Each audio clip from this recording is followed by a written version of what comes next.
Okay, students, today our topic, the poem A Little Grain of Gold. It is written by Rabindranath Tagore. It's a very interesting poem. First of all, let us discuss about the author, about the poet. All of you know Rabindranath Tagore is a very famous. Why? Because he is the first Indian to get the Nobel Prize for Literature for his book Gitanjali. And he is the writer of national anthem Janaganamana, and also uh, he found a institution, education institution called Shantiniketan, which is very famous. You must remember the name of the poem and the name of the poet, because in annotations you are going to get 2 marks for it. So now coming to the poem, I'll explain you the summary of the poem. Later on I will read the poem, I'll explain it. It has got a great message, the poem. The basic idea of the poem is about importance of giving. That means your willingness to give. God tests us, all the devotees, in many ways, in unusual ways, in strange ways that we do not know how He is going to test us. So that is the message of this poem. The story goes like this. There was a beggar. Beggar is the speaker here. In the poem, he starts with I. I means the speaker. Always I is the first person. So the speaker, he is going around the streets of a village for alms. Alms means any charity, whether it is in the form of clothes, food, or money. ALMS spelling. L is silent letter. So when he was going for the alms, he happened to see a beautiful chariot. What is chariot? A vehicle which is pulled by horses, and all. Earlier time it used to be the kings, the royal kings used to travel in that. That's called chariot. A chariot was coming on the street in front of him. He was so happy. Why? Because he thought the king of the kings, the great royal man, is coming in the chariot, and he is going to give a lot of charity. He will give the charity to all. So he is thinking, I am going to become so great, I am going to become so rich with that. He expects lot of alms from the king. But to his great surprise, the king, he got down and he came to the beggar and asked him, what you have to give to me. It is a great shock for him. He is surprised. He is shocked. He never expected that the king is going to ask him something. Then he thought, unwillingly, reluctantly, he has taken a small grain, small seed, like a corn seed, and he gave it in the hands of the king. Actually, the king himself is the god. He came to test the people, test the beggar. So evening time he went to home and he emptied his bag. There was a lot of heap. It was a gathering of all the things, all money and all, everything was there. All the grains, everything. So he found there is a small grain of gold. That means whatever he has given to the king, that has come in the form of gold to him. Then he start repenting. Why? Whatever we give, it will come back to us. I gave only little, a small grain.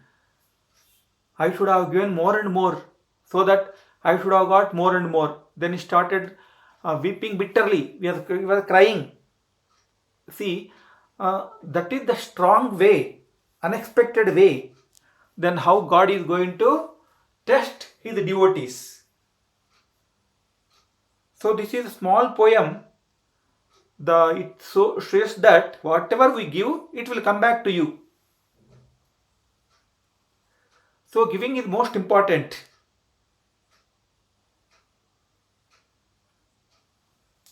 So actually the beggar was not willing to give. He was slowly was taking out and giving the things. So here, just open your reader and I'll just read the poem for just a small poem. You will understand very easily. I had gone begging from door to door in the village. When the golden chariot, here thy means in the old style of writing English. Now we don't follow this word thy. It means you. He appeared the distance like a gorgeous, a beautiful dream. It is a dream for him. Sometimes he was unable to believe that the God is coming on the way.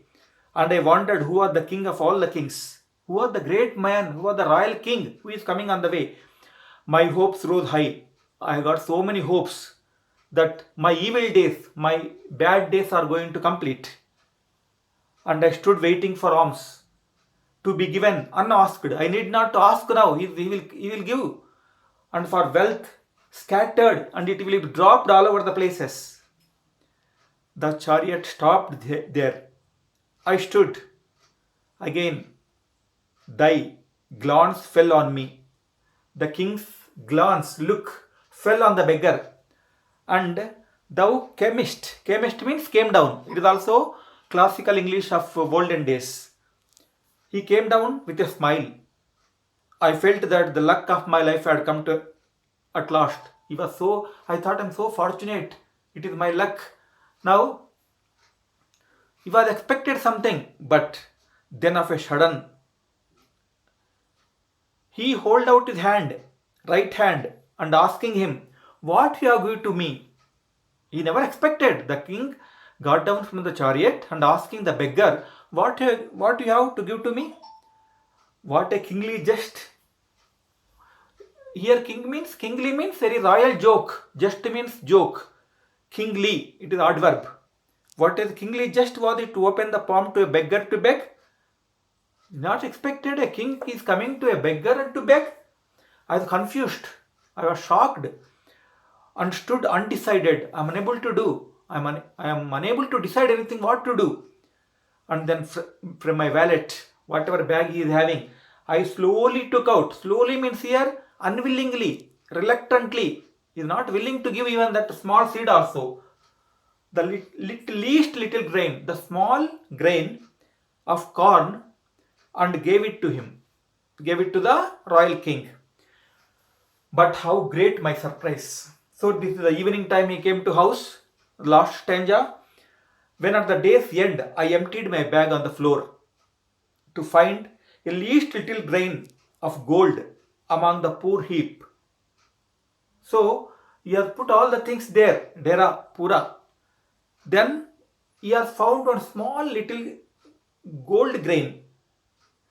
Then I bitterly wept. Bitterly means very painfully. Bitter, wherever ly is there along with a verb, that is called adverb. Bitterly, ly is added. So kingly, like this. Bitterly, adverb. So bitterly means very painfully. He wept, he cried. Why? Because he wished that I had the heart to give my all. I should have given, once God has come to me, I have shown a lot of greediness. I should have given everything to him, whatever I have. So here what is the theme of the poem? Don't be selfish. Don't be greedy. Let us help everyone. Let us help the needy. And giving is more important than taking. Always your hand should be on the top, not always taking. No, you should be a mind to give, and you should give. You should learn how to give, and God is going to test us in various ways, in various methods. So this is a small poem, and see, if you know the summary of the poem, you will be able to understand very well, and whatever question is given to you, you will be able to write it. Especially the annotation part. Context, who has said these words, to whom it has said, what is the situation. So all these things you have to cover in that. So I hope you understood the poem, and I'll be sending the question answers also in a PDF form. Please don't just leave it in the your smartphone or in the computer and the laptop. please write down in the notes. It will become a practice for you, and for learning purpose it is very useful to you. Okay, sir, I have sent it. It is in the PDF form. It is in my computer. It is in my laptop. It is in my smartphone. Don't leave it like this. You must write down. And one day I am going to ask you whether you are maintaining the notes or not. It is a must to maintain the notes. So, already first lesson, my mother, already we have covered it. I have sent the notes also to you. And even whenever you get a doubt, you just go through the video, and you can forward the video to your close friends also, so they can also understand very well. I hope you can understand the things, because it's a very easy poem. There is no hard words. Whatever small hard words are there, I gave the meanings, like gorgeous, very beautiful, alms, charity, whatever you are going to get. So, wherever there are difficult words are there, in future I will help you in Hindi also. But now there is no difficult words here. It is small poem written by, it's very important poem. Wherever the writer, wherever the author is very famous, you take it is important. You are going to get one annotation and one question from this. Okay, thank you.